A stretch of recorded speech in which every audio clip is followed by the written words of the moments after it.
Alors, Hachem, le Chok l'Israël ce matin, la Gemara Shabbat 153a. Tenan atam, Rabbi Eliezer Omer, Shuv yom echad ifnei mitatcha. Rabbi Eliezer nous enseigne qu'il faut faire tchouva au moins le jour avant de quitter ce monde. Ça veut dire, même si tu t'es amusé toute ta vie, tu as profité de la vie, tu n'as rien fait, ni Shabbat, ni kasher, ni rien du tout, tu sais quoi? Au moins, fais le geste que le jour avant que tu quittes ce monde, fais tchouva. Alors, Shalut al-Midav et Rabbi Eliezer, V'chiyadeh Adam mata yamut. Qu'est-ce que c'est le jour avant de quitter ce monde? Est-ce que tu sais quand tu vas quitter le monde? Tu sais pas. Amar lehu, alors il leur dit Rabbi Eliezer, Vekol sheken yashuv hayom shema yamut lemachar. Justement, c'est ça que je voulais vous dire. Puisque tu sais pas quand tu vas quitter ce monde, chaque jour tu dois te dire peut-être demain. Et ça va t'emmener chez Nimtsa Kol Yamav B'Tshuva. Alors tu te trouves toute ta vie dans la Teshuva. Parce que tu sais pas quand tu vas quitter ce monde. Est-ce que tu sais? Tu sais pas. Alors il n'y a pas. Ve'af Shlomo amar b'chokhmato bechol et yub gadecha levanim ve'shemer an roshcha lo yichsar. Même le roi Salomon nous a enseigné. Le roi Salomon c'était le chacham mikol adam. C'était l'homme le plus sage sur terre. Et s'il donne un conseil, il faut le suivre au moins. Alors il dit ici, Shlomo Melech, bechol et yub gadecha levanim. À tout moment, tes habits doivent être blancs. Ve'shemer an roshcha lo yichsar. Et toujours, tu vois une petite fiole d'huile sur ta tête. Qu'est-ce qu'il veut dire Shlomo Melech? Explique Rachamim. Quelqu'un qui porte des habits blancs et il met une petite jarre d'huile ou une petite fiole d'huile sur sa tête, il doit faire très attention. S'il ne marche pas droit, il fait un petit faux pas, qu'est-ce qui arrive? Toute l'huile va se verser sur ses habits blancs, il va le tacher. Ainsi dit Shlomo HaMelech, toujours fais attention à tes pas, toujours fais attention à tes actions. Fais attention, qu'est-ce que tu es en train de faire? Comme si tu avais une petite fiole d'huile sur la tête, et tu es en train de marcher, et tu fais attention pour te balancer, ainsi une personne doit se balancer dans la vie. Ok, il y a des gens qui disent, je ne suis pas religieux. Ok, ça va, tu n'es pas super religieux. Mais il y a des minimums, non? Il y a des minimums. Ken? C'est quoi le minimum d'un juif? C'est quoi le minimum? Le minimum d'un juif, c'est de manger kasher. Ça, c'est minimum. Quoi, tu vas me dire que tu ne veux pas manger... Quoi, tu dois manger de crevettes? Tu dois manger des fruits de mer. C'est ça. C'est ça. Tu dois... Non, mais est-ce que... C'est minimum.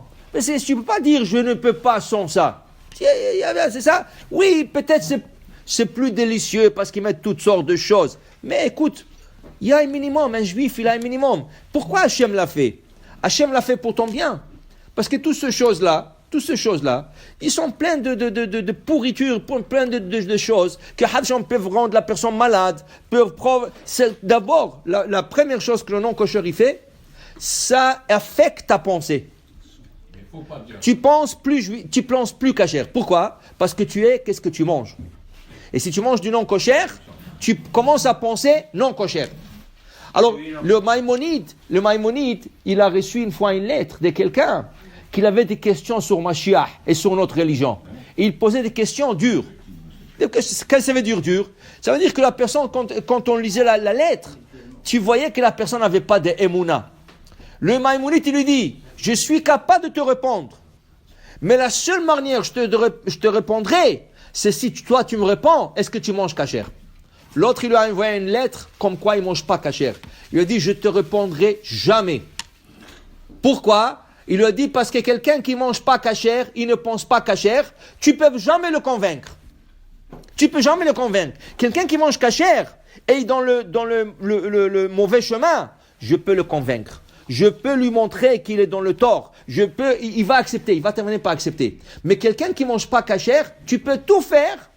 D'abord, il n'a pas de émouna et il n'a pas assez d'intelligence pour voir la vérité. Il voit tout noir, il voit tout à l'envers. Alors le Maïmonide, il lui disait, je peux répondre à tes questions, mais je ne le répondrai pas, parce que ça ne sert à rien. Alors il dit, ça c'est le minimum d'un juif. Le minimum, c'est de manger kasher.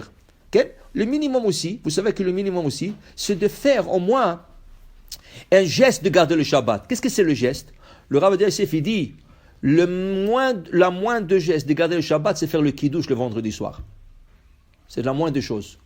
Pourquoi c'est la moindre des choses? Il y a une halakha très intéressante. Elle offusque certains gens, mais c'est une halakha. Si nous avons du vin et il n'est pas cuit, le meilleur vin Le meilleur vin, c'est du vin non cuit. D'ailleurs, quand on emmenait des libations au Beth Amikdash, chaque sacrifice on emmenait des libations, il fallait mettre du vin non cuit. Le Maïmonide dit, si le vin était cuit, il n'est pas saoul. Pourquoi? Parce qu'il a perdu de son importance. Top.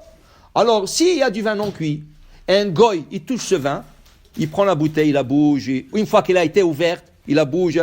Ce vin n'est plus buvable, tu ne peux plus faire le kidouche avec. Ça veut dire, si tu as une servante, si tu as quelqu'un qui travaille pour toi à la maison, une nanny ou une chose comme ça, et tu as une bouteille du vin ouvert dans le frigidaire, tu es parti faire une course, tu es retourné, tu peux jeter cette bouteille de vin. Me dis quoi? La moitié, cette bouteille coûte $100 à la poubelle.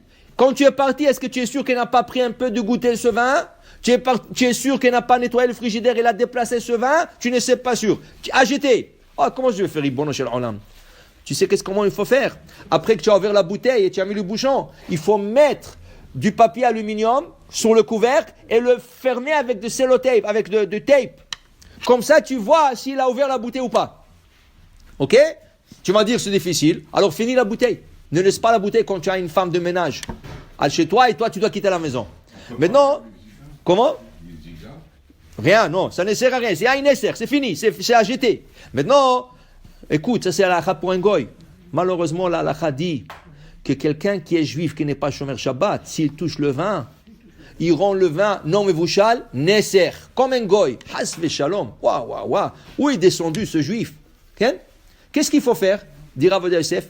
Si cette personne, au moins, il fait le kidouche le vendredi soir, il s'assoit à table avec sa femme, il fait le kidouche, ça le sauve que son toucher du vin ne le rend pas nécessaire bedi avad. A priori, on essaie de ne pas lui qui touche. Mais à bedi avad, c'est pas nécessaire.